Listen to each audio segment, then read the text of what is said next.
देश गड़ी है ना बलद बजर बिट्टू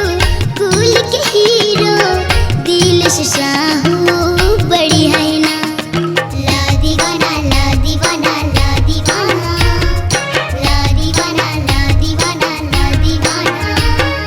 देखिला आहू जन भुला हो देखिला आहू जन भुला अपन तीर की टाकी जमा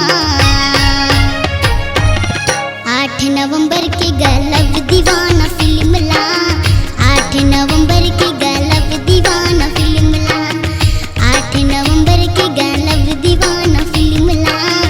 8 नवंबर के गलब दीवाना फिल्म ला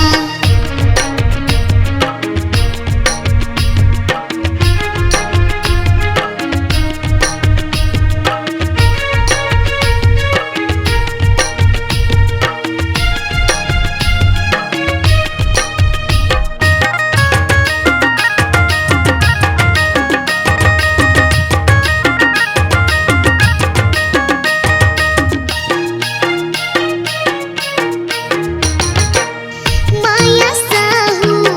मेरी हीरोइन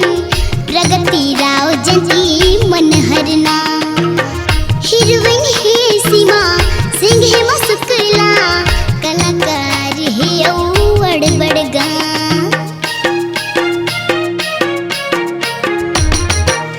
क्रांति दीक्षित डेंजर गुंडा नंदू मिथुन खोटे है ना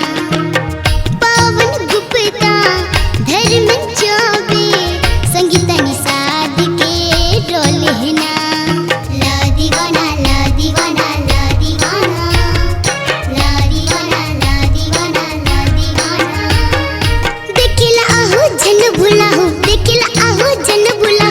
अपन तीर की टाकी जमा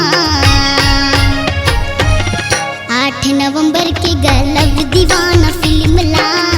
8 नवंबर के गलब दीवाना फिल्म ला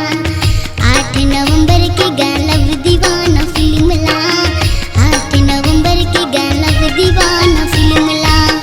निभता है वो दीदी न्योता है झारा झारा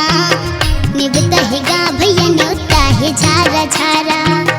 निभता है वो दीदी न्योता है झारा झारा निभता